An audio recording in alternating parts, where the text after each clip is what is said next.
शेतकऱ्यांच्या हक्काच्या पांदन रस्त्यापासून ते राहुल गांधीवर थेट टीका। अवकाळी पावसामुळे झालेल्या नुकसानावरून शासनाच्या तयारीपासून ते आगामी निवडणुकीतील महायुतीच्या रणनीतीपर्यंत जिल्ह्याचे पालकमंत्री चंद्रशेखर बावनकुळे यांनी घेतलेल्या पत्रकार परिषदेत अनेक महत्त्वाचे आणि ठाम मुद्दे मांडले। शासनाच्या निर्णयापासून ते विरोधकांच्या भूमिकेपर्यंत त्यांनी थेट प्रतिक्रिया दिल्यात। चला पाहूया सविस्तर रिपोर्ट। शेतकऱ्यांचा वर्षानुवर्षांचा त्रास आहे।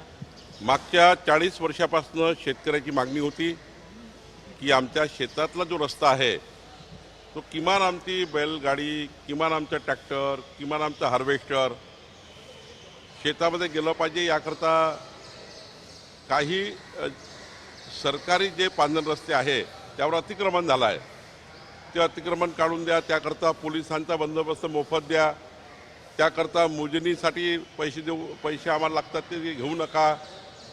सोबतच शेतकऱ्याची मागणी अशी होती की हे जे काही रस्ते हे दाखवले गेले नाही आहे रेकॉर्डवर, ते रेकॉर्डवर आणा, त्याला क्रमांक द्या, पांदन रस्त्याला क्रमांक द्या, शिवपांदनला क्रमांक द्या। या साऱ्या मागण्या जे शेतकऱ्यांनी शेतपांदन रस्त्याबद्दलच्या केलेल्या सर्व मागण्या जे राज्य शासनाकडनं त्यांना अपेक्षित निर्णय घ्यायचे होते ते आता पूर्ण घेतलेले आहे आणि पुढचा काळ आता इम्प्लिमेंटेशनचा आहे।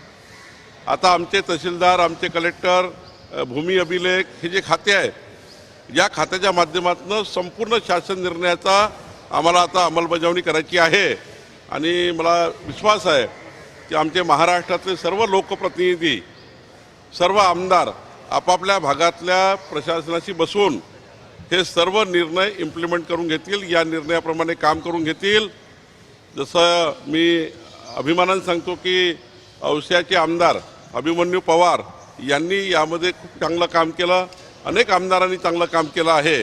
तर निश्चितपणे हे जे हा जो निर्णय आहे शेतकऱ्यांना शेतामध्ये 2 पिकं घेण्याकरता पावसाळ्यातसुद्धा शेतकऱ्याला शेतात जाता येईल आणि त्या शेतकऱ्याचा माल मार्केटमध्ये जाईल याकरता शासनाने घेतलेली भूमिका आहे। देवेंद्र फडणवीसजीचं सरकार, आमचं सरकार हे शेतकऱ्यांना जे आश्वासन दिलं होतं की आपल्याला या राज्यामध्ये उत्पन्न वाढवायचं आहे, हे उत्पन्न वाढवण्याच्या दृष्टीने केलेलं महत्त्वाची योजना आहे। गेल्या काही दिवसात पाऊस पडतोय, पूर्वमोसमी पाऊस, प्रचंड मोठं नुकसान झालं। महसूल विभागानं पंचनामे सुरू केले का? नुकसान भरपाईचा अहवाल कधी?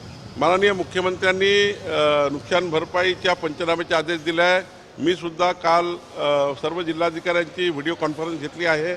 महसूल विभागातर्फे सर्व नुकसान भरपाईचे पंचनामे होऊन लवकरच ते मदत पुनर्वसनकडे जातील आणि शेतकऱ्याला नुकसान भरपाई मिळेल। प्रफुल्ल पटेल आणि इतर लोकांनी, धर्मराव बाबा आत्राम सगळ्यांनी संकेत दिले की स्वबळावर स्थानिक स्वराज्य संस्थांच्या निवडणुका लढायच्या। महायुतीमध्ये काही ठरलं आहे का की आपापले पक्ष लढणार? नाही, प्रफुल्ल पटेल काय बोलले, धर्मराव बाबा आत्राम काय बोलले मला याबद्दल माहिती नाही, पण भारतीय जनता पार्टीची भूमिका आहे येणाऱ्या सर्व स्थानिक स्वराज्य संस्था या महायुतीमध्येच लढायच्या। निवडणुका लागल्यानंतर आम्ही बसणार आहोत, जसं विधानसभेच्या वेळेस आम्ही बसलो आणि या सर्व निवडणुका मुंबईपासून नागपूरपर्यंत या सर्व निवडणुका महायुतीमध्ये आम्ही लढणार आहोत। स्थानिक लेवलला काही त्या ठिकाणी काही चर्चा असा होत आहे की आम्ही वेगळे लढू, पण महायुतीचा निर्णय हाच आहे की आम्ही एकत्र लढणार आहोत। आत्राम काल म्हटले की मला भाजपनं पाडण्यासाठी अपक्ष उमेदवार दिला होता, त्याला पैसाही पुरवला होता। नाही, महायुतीमध्ये सर्वांनी इमानदारीने काम केलं आहे। 288 आमदार निवडून आणण्याकरता आम्ही जीवाचं रान केलं आहे। माननीय धर्मराव बाबा आत्राम साहेबांना सुद्धा निवडून आणण्याकरता मी सुद्धा 2 बैठका घेतलेल्या आहे। त्यामुळं मला असं वाटतं आज ते दिवस नाही आहे यांनी काम केलं नाही, त्यांनी काम केलं नाही। आत्ता दिवस आहे महायुतीच्या सरकारच्या माध्यमातून 14 कोटी जनतेच्या अपेक्षा ज्या या सरकारशी आहे त्या पूर्ण करणे।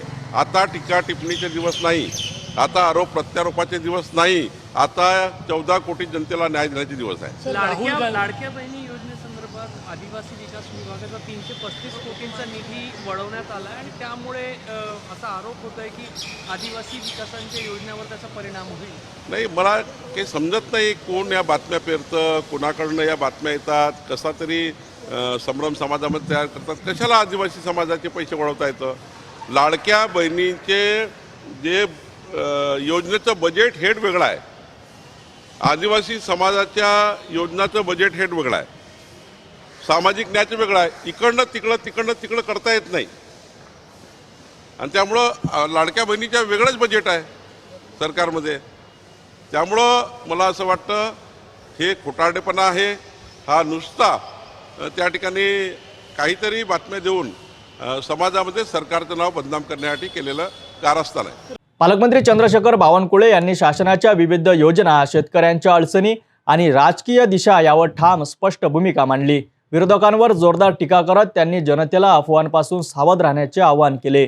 शेतकरी, आदिवासी समाज आणि सर्वसामान्य नागरिकांसाठी शासन काय पावले उचलतं हे स्पष्टपणे त्यांनी मांडले. पुढील राजकीय वाटचालीत आणि स्थानिक निवडणुकांमध्ये महायुतीचा निर्धार ठाम असून ज्यामध्ये सर्वांनी एकजूट असण्याचे संकेत दिले आहेत. अशाच राजकीय घडामोडीसाठी पाहत रहा सिटी न्यूज.